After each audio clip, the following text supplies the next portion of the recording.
Hi, and welcome to another Rendaa Studios After Effects and Cinema 4D tutorial. I'm Mackenzie Criswell, and today we're going to be taking a look at creating cinematic intros.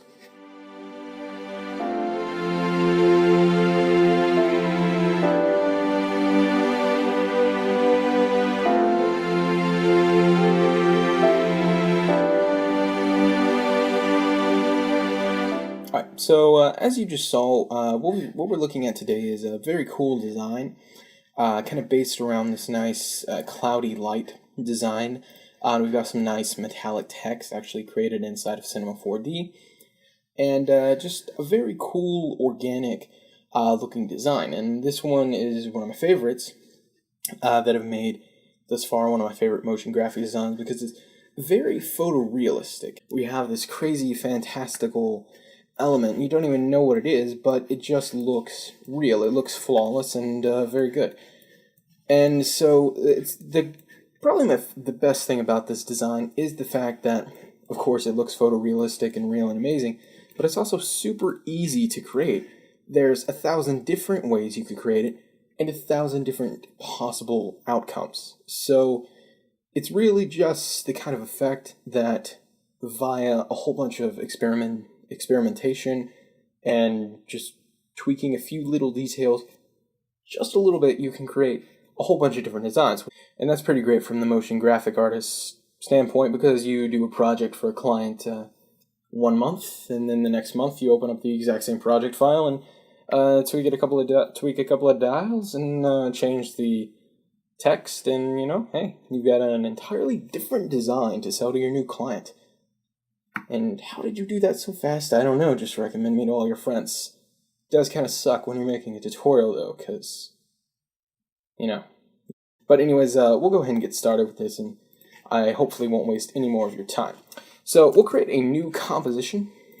I like to use 1920 by 817, which is an anamorphic resolution. It's 2.35 to 1.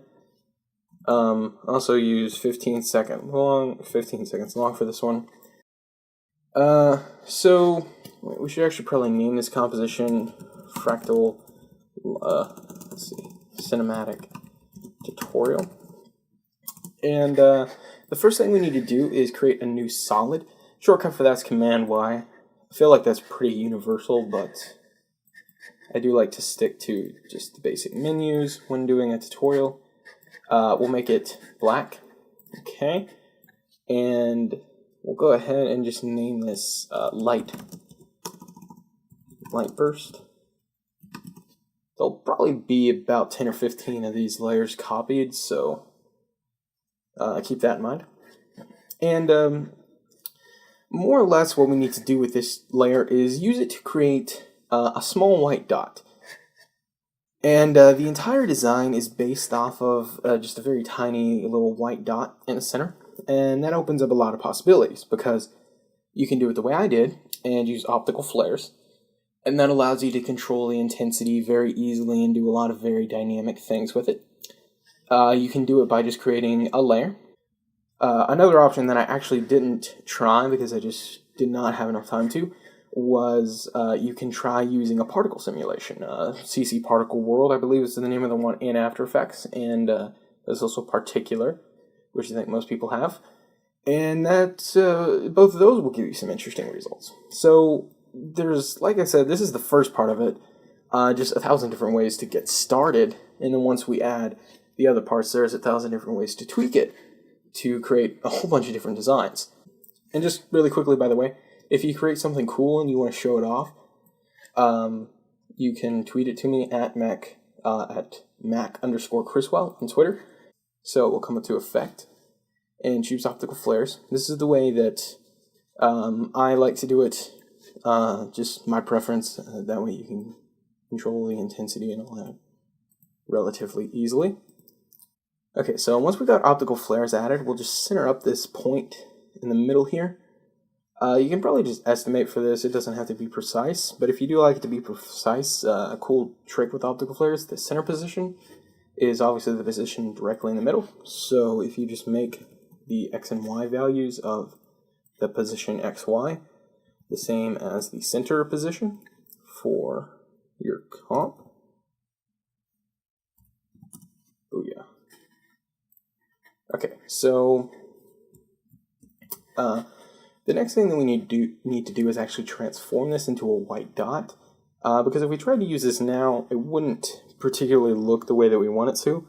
What we'll do is just hop over into options for optical flares, and unfortunately there's not a way for me to get this entire window to fit in here. It just won't scale right, so we'll just have to deal with this. But what we can do is edit the plugin with you guys seeing it. So first things first, we'll clear all. We'll come over to lens objects and choose a simple glow, and we'll make the brightness really small and scale it up a touch. So we just want a glow about this size. Drop that on there, and then we'll add the effect turbulent displace. So just drop that on there. And this is a really great plugin. It's one of my favorites inside of After Effects. And basically what it does is displaces whatever you put it on top of via a whole bunch of different controls. So if we're just going to flip it on and off, you can see it's just kind of moving the object down and to the left currently. And if we were to change the evolution, we could see it's kind of rotating around the circle more or less. But the control that we actually want to mess with right now is the one called complexity. And as we turn this up, it adds different pieces and makes it more complex. And so you can see we've basically already done what we wanted to do. And so if you play around with the amount, you can have it kind of spread out like crazy.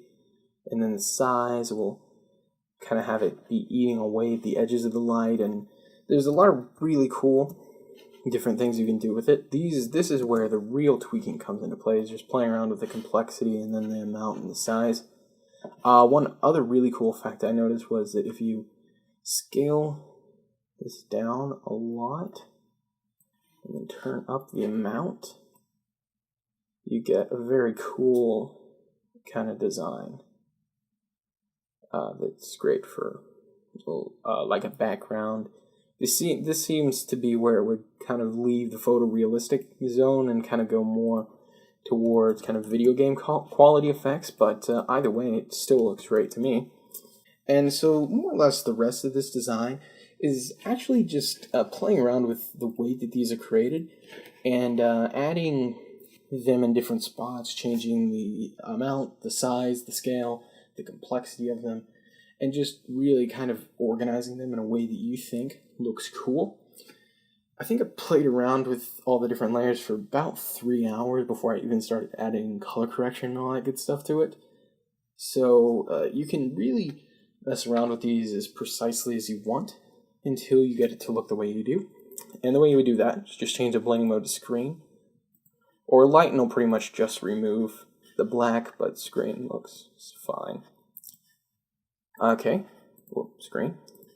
Then you would make a duplicate copy, and you do that by choosing Edit, Duplicate. Of course, the shortcut for that is Command D. And we'll just move around the flare, and you can also move around the position of the offsetting. So you can move either the flare or the offset position, doesn't really matter.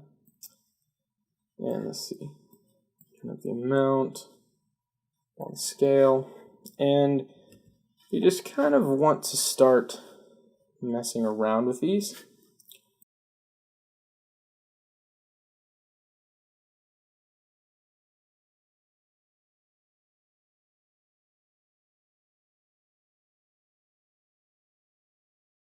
Okay, now I got a cool looking design.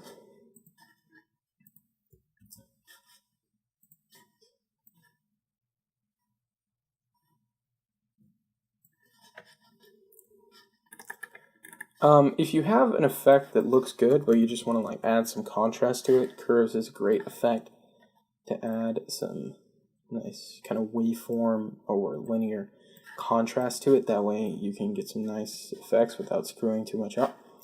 Okay, and so we'll call this a good kind of base design right now. This would be great But what we also want to add is these cool kind of longer flares. And we'll just go ahead and create those. So reset or turbulent displace effect. Actually, we'll just delete it, completely get rid of it, and to the curve effect. And reset optical flares, options, alright, clear everything. Yeah, create glow. And scale it up, bring down the brightness, scale it up, bring down the brightness. And then what I'll do is add another glow, and this one I'll stretch outward a lot to create a nice bright kind of flare like that. And then we'll go ahead and drop on turbulent displace. And more or less we just crank up the complexity and that's it. Again, messing around with the size and the amount, we'll do some pretty wacky stuff to the effect, so feel free to do that.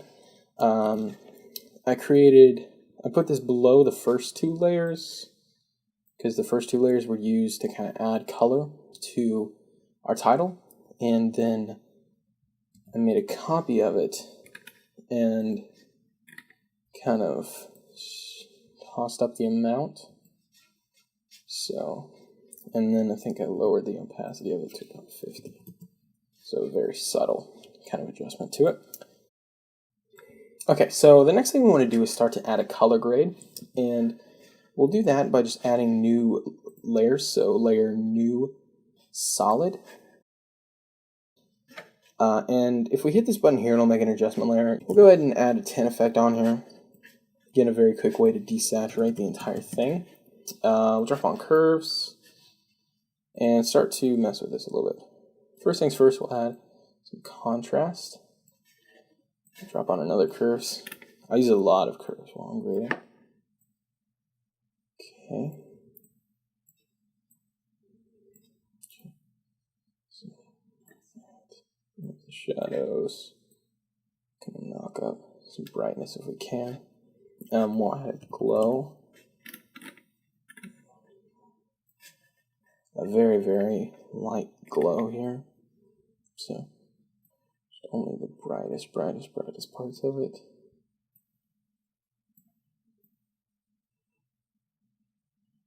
Basically nothing. It's a very subtle bit of it. And then another curves. And we can start to add some actual color. So, first things first, we'll come over to the blue and raise up the blue in the shadows. Do the same thing with the green. And then we'll pull out the red in the shadows. Okay. Maybe pull out a little more of that green. Okay, we'll bring some more green into the midtones and also touch up with a little bit more blue in the midtones. Knock some of the blue out of the highlights. Bring in some red into the highlights. Get it all out of the midtones. We just want it to be in the very highlights. And we'll do the same thing with green. Okay. Now we'll add a very intense glow to it. That's going to knock a lot of warm color into the highlights. So, we'll start, keep that about where it is. We'll make it a very big radius. And you can see it's already starting to do what we do. We'll just starting to do what we want it to. We'll just change the A and B colors to intensify what it's doing. And get a nice warm color here.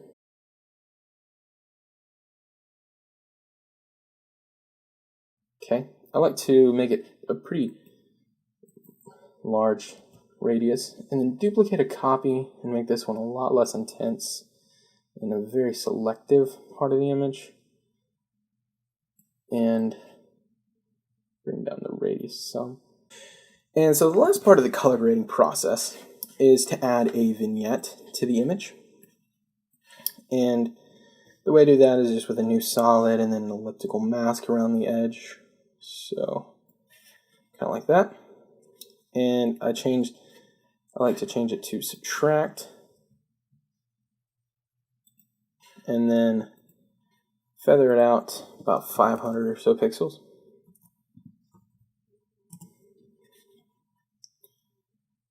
And then go ahead and make it an adjustment layer. Okay, so we'll throw on curves to this vignette. We'll drop the mid-tone some. We'll leave the highlight and the shadow alone for the most part. We're just going to drop the mid-tone a touch. Okay. And the other thing I want to do is bring in a lot of red. So, red in the mid-tones, red in the highlight, sorry. Red in the mid-tones. Red in the shadows. Well, probably not. It's not that intense. Okay. If we come down to the mask options, we might want to expand this mask a little bit and make it about 100, maybe about a 75 pixel expansion so that it'll make more of the image warm. Let's see here. And then we'll do some green. We'll add highlight. Bring it up a lot. Mid-tone again. Ooh, not that much. Huh. That's probably the hardest part about designs like this, is just finding the balance between all the different colors. You can also just do a tint effect. I think I ended up doing that in the original anyways. And you basically use the same colors as you did with the glow. And so, okay.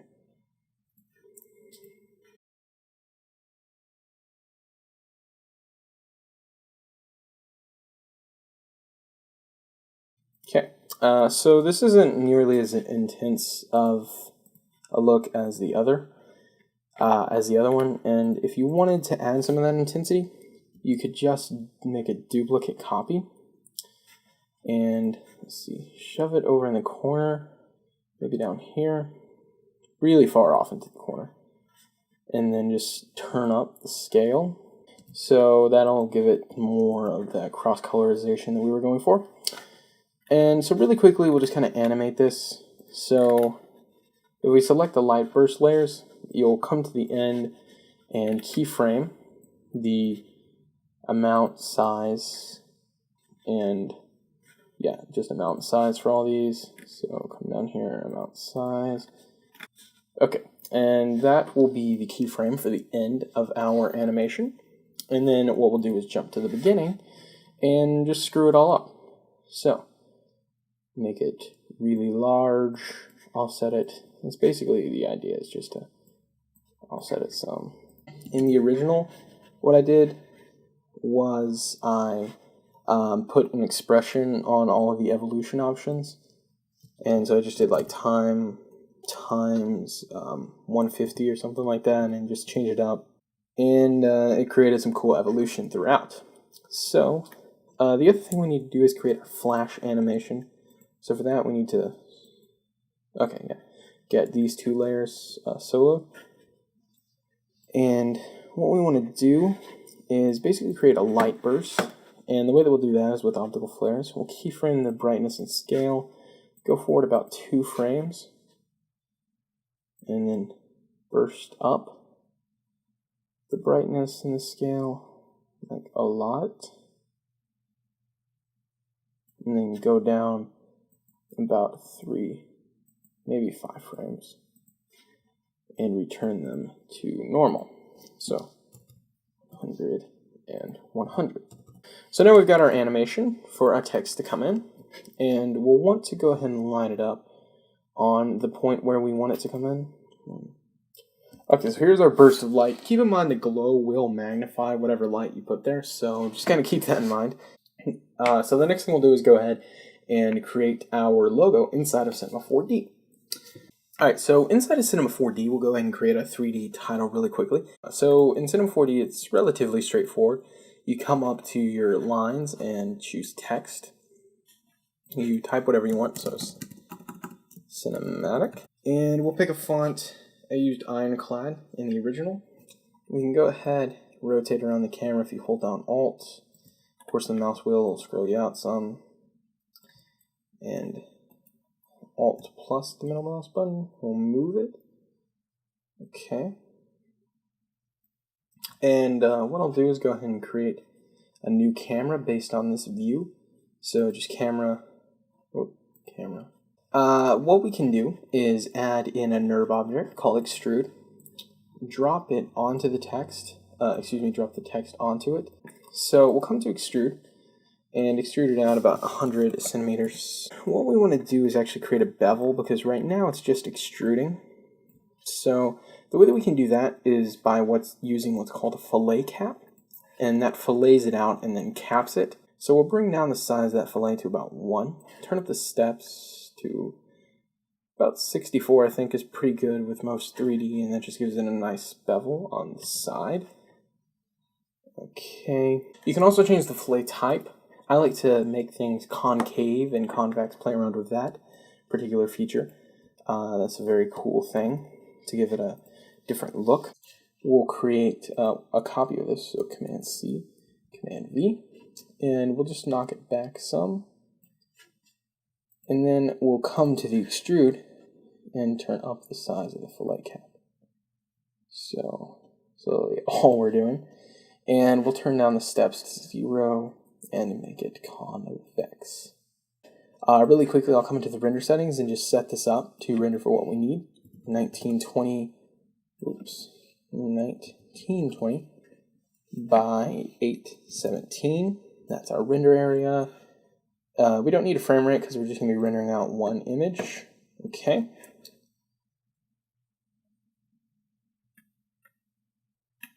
So the next thing we need to do is create some materials. If you just double click twice, you'll have 2 materials. You can drop one onto your extruded object here, and another one onto your other extruded object. And if we just click here, we can open up some material properties. And the back material is pretty straightforward. We just make it a very dark gray. We'll come, of course, we want to add a lot of reflection to it. And we use an environment texture. And we're not using Element 3D for this tutorial, but we are actually using some of the environment textures from it because we already paid for the plugin. So why not just go ahead and use environment textures that came with it. And we'll use the roof image that came from it. And it'll tell you it's not in the search path, but you can basically just add that in. And then crank up that some. And we'll bring down the color of it again to be a very dark reflection. Okay, and our second material is even easier. We make it gold. Boom. Reflection and an environment. Reflection, same warm gold color. Well, hang on. Let's see. Do that. Okay, environment. It's again our gold. And that same roof image. Yes, add it to the search path, and we're good to go. Okay, so we'll come back into the render settings, choose save, and now we can choose where we want to save this, and we'll just save it as logo, and we'll make sure that we're using a PSD, not a PSD, a PNG, color profile, just the default sRGB. We do want an alpha channel.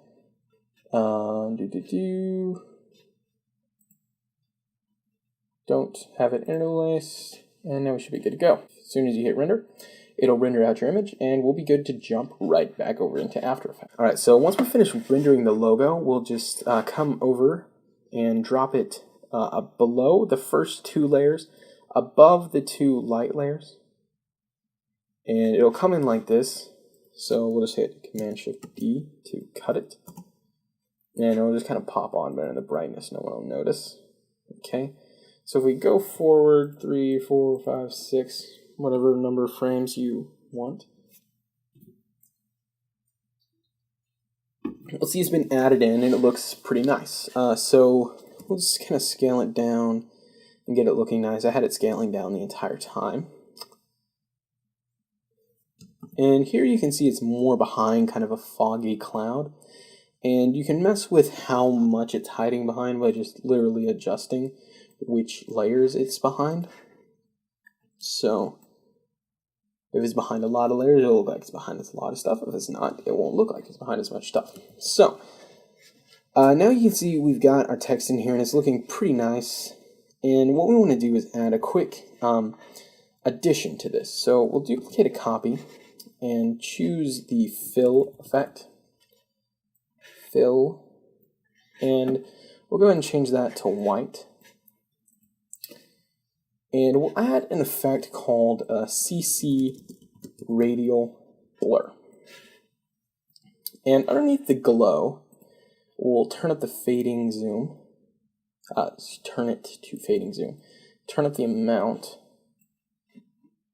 And underneath the glow, what it'll do is create some cool light rays. And you can, of course, do this using the actual plugin called Light Rays in After Effects. Unfortunately, it does kind of make it look pretty fake using the actual plugin called Light Rays. So this is a way that I like to do it. So we'll have it start over here, have it go for a couple of frames, and then just finish up way on the other side. Okay. And just a basic animation, and then we'll have it fade out as it reaches the end. And that's just another cool thing to kind of transition in the text and make it look like it's not so random just popping in. One thing we can do is add a little subtitle down here. I added this little bit, cinematic intros, and that'll just give it a nice touch. But anyways, there you have it. Quick and seems like a pretty simple technique to create some interesting design. Really like it. Like I said, it's got a lot of possible outcomes. I can see this being used for a whole lot of different things. But anyways, I'm Mackenzie Criswell, and see you later.